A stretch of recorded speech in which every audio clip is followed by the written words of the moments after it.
Well, hey, good morning, WellHouse Church. I'm excited to be with you again. I'm confident that you are enjoying yourself of fellowship and food and each other's company. But why don't you grab some coffee and join me for our time of teaching? I'm really excited to get into week 2 of this story series that I want to tell you guys, called Restoration Stories. You know, if you've been around church any length of time, you've heard all the stories of all the great patriarchs of the faith doing all the things, right? You've got Moses in the Exodus, you've got Joseph and his righteousness, you've got Noah and the boat, you've got Daniel, you've got David, you've got all these people. And yet, it almost seems like those are the only stories of them that we know. We don't recognize any of the other stories that are in there about them. And that's what's fascinating to me, is that not only are these people human, they're not superhuman, because they do make mistakes, and for a lot of them very severe mistakes, but also that we can go back to the New Testament and see the way that they're talked about, even in light of the things that they've done. So today, in 2 Peter chapter 2, there's a story, there's a section here where Peter's talking about false prophets. And in his attempt to prove to you about false prophets, he uses some Hebrew Bible characters to affirm this. This is in 2 Peter chapter 2. And in this text, he calls Noah. So we're going to be looking at Noah today. And he says of Noah that Noah was a herald of righteousness. Now I find this very interesting, because we get Noah recorded in chapters 6, 7, 8, 9, and 10 of Genesis. It's the only places that we actually get true stories of Noah. And everybody knows 6 through 9. That's the story of the flood, the boat, all those kinds of things. Most people are very aware of that story. And yet, the very next story, right after that story concludes, and it's the very last story that we get of Noah. So it's the last memory that the author of Genesis wanted us to know. And I find this very interesting, because this story goes, and it begins in Genesis chapter 9, verse 20.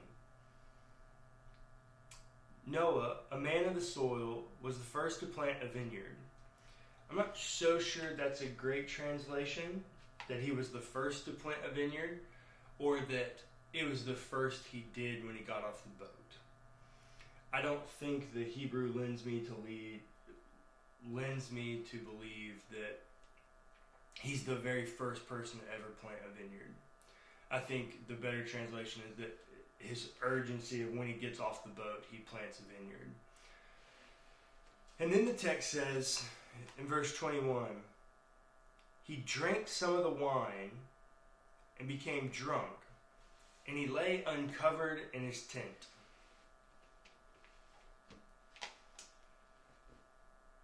I'm telling you, church, it right there in the story. Noah gets off the boat. Now, granted, he'd been on the boat for a long time.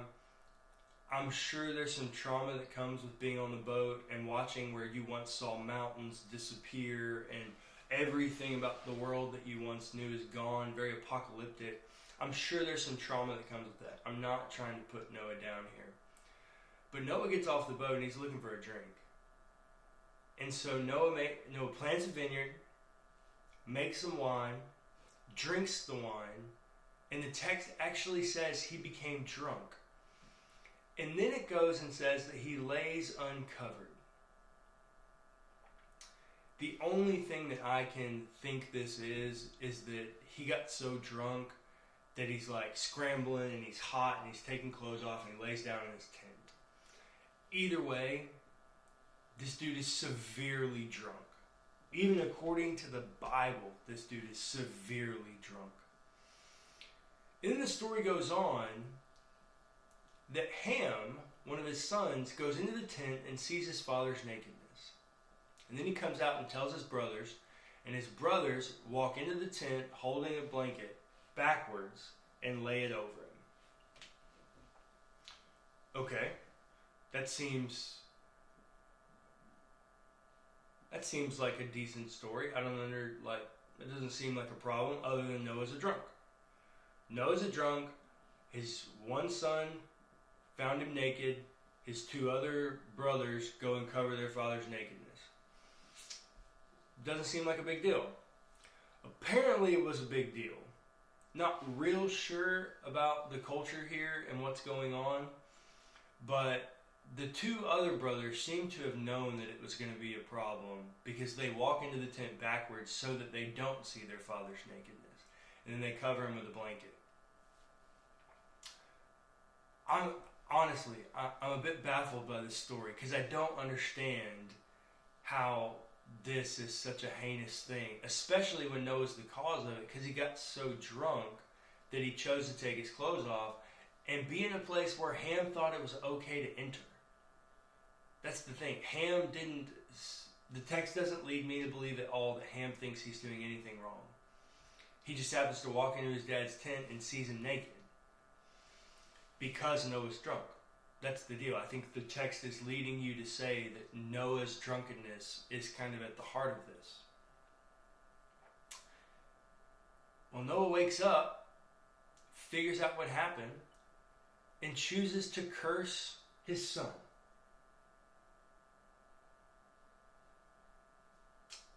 He curses Ham, his son, and he actually says that his son, Canaan, will be slave of all slaves.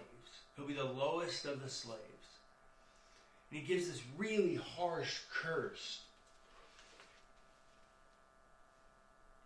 Just this really harsh curse that he'd be the lowest of slaves. He shall be a slave to his brothers.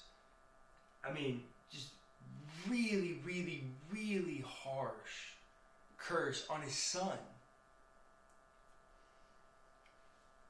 And the text doesn't ever say that God said to do that. In fact, the text doesn't even say that God honored that or wanted that to happen. And unfortunately, Noah curses his son and his grandson named Canaan, which ends up being the father of the land that is the promised land of the Israelites. Now, granted, through those Canaanite conquest narratives, there are some disturbing images. I don't know what to do with those. But I also know that there's restoration that happens in the land of Canaan. Restoration happens in the land of Canaan. And so, church, I get it. This is a weird story. But here's what I want you to know. Noah's a drunk.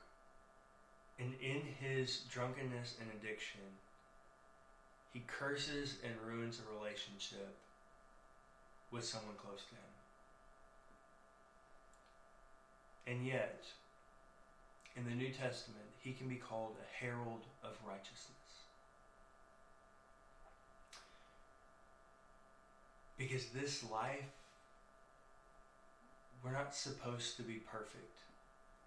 The curse of sin is heavy, and that doesn't go away. Paul always says, I do the things I don't want to do, and I don't do the things I want to do. We live in a fallen and broken world.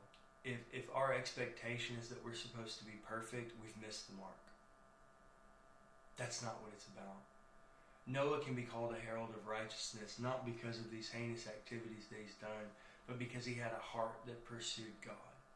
He had a heart for God and where God was in God's position. Noah had a heart for God in God's position. He wanted to pursue God where God was. Noah can be called a herald of righteousness, not because he's perfect, because he sought the Lord. And the other thing I want you to know is, even in very severe situations like this, God is a God of restoration. Canaan is the land of restoration.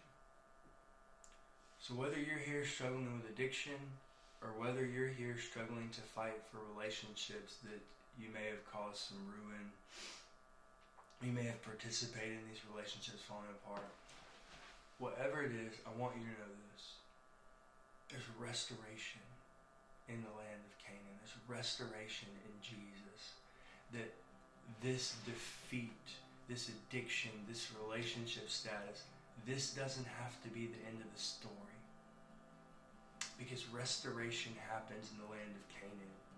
Even when God doesn't bless this. God says, I'm a God of restoration.